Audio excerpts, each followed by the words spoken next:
World War II, Costuming and the Uniform within British Cinema. This dissertation explores the question, how does the uniform function within British cinema in World War II? The topic of costume is undoubtedly a broad one, and this required tempering my inquiry into a narrower focus. The one item that clearly links the ongoing war and a large number of films being produced within Britain is the uniform. It has required a careful selection of films that consider the topic whilst omitting others that are interesting in their choice of costume but are not inherently based in and around the world of the uniform.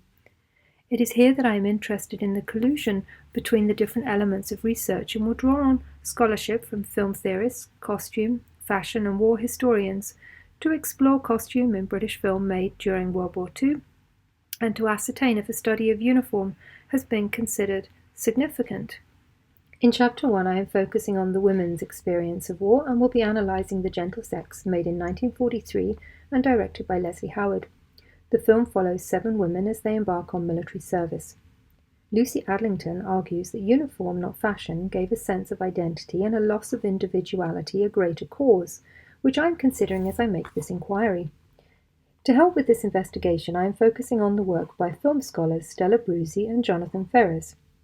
Brusi has added to the previous work on costume by Susan Harper and Pam Cook, who take a feminist perspective and considers that clothes can impose meaning rather than absorb it. Ferrers has further added to the discussion of costume by suggesting that clothing can assume a significance beyond the parameters of the narrative, which I am considering as I focus on this chapter. Kate Adie and Caroline Young have taken a historical approach and used primary sources of journals and diaries, which is also of interest to me as I embark on this chapter. In Chapter 2 I am considering Gregory Stone's assertion that uniforms have the ability to provoke a response in the observer and that identities are placed, values are praised, moods appreciated and attitudes anticipated. I will be examining Pimpernel Smith, also directed by Leslie Howard, from 1941. I will be considering Jennifer Craig's theory that uniform has an overt and covert life. The uniform in question is the Wehrmacht and the uniform of the SS. This is then positioned next to civilian clothes. Professor Smith, the protagonist, is an archaeology professor who travels to Germany with his students to rescue a group of intellectuals who are being persecuted under the Nazi regime.